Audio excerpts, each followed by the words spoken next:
नमस्कार. श्री स्वामी समर्थ. श्री स्वामी समर्थ चरणी वंदन करून आजच्या व्हिडिओला सुरुवात करत आहे.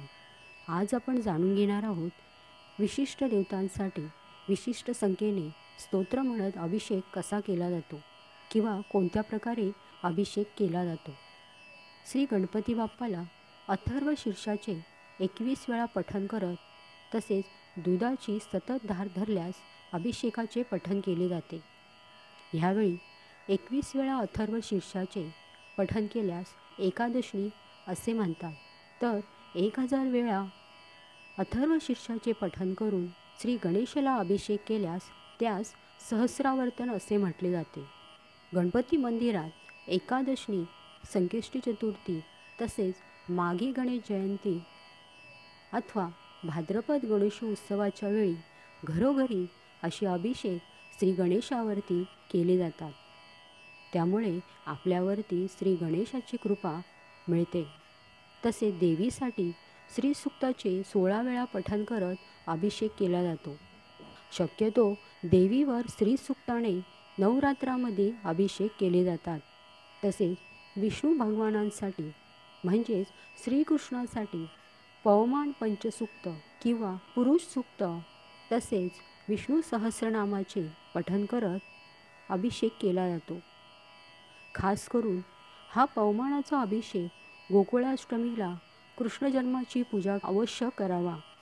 तसेच पवमान पंचसूक्त अभिषेक आषाढी व कार्तिकी एकादशी तसेच वैकुंठ चतुर्दशीला खास करून केला जातो.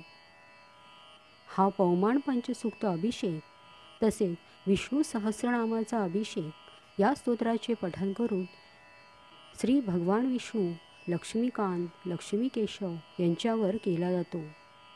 तसेच भगवान शिवशंकरावर रुद्राभिषेकाचा अभिषेक करतात. शिवमंदिरात रुद्राभिषेक सोमवारी, महाशिवरात्र, प्रदोष समयी, श्रावणी सोमवार इत्यादी दिवशी करणे फार महत्त्वाचे मानले जाते.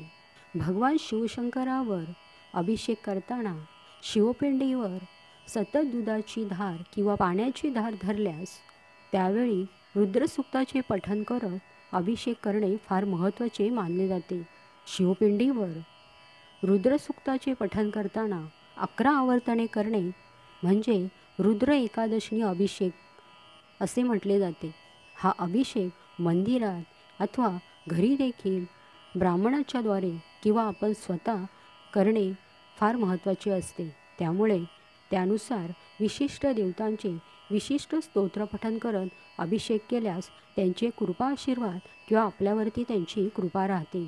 तर अशी होती विशिष्ट देवतांची म्हणजे प्रत्येक देवतेला प्रमुख असे स्तोत्र पठण करत अभिषेक केल्यास त्या पूजेचे पुण्यफळ आपणास 10 पटीने शुभफळ मिळते.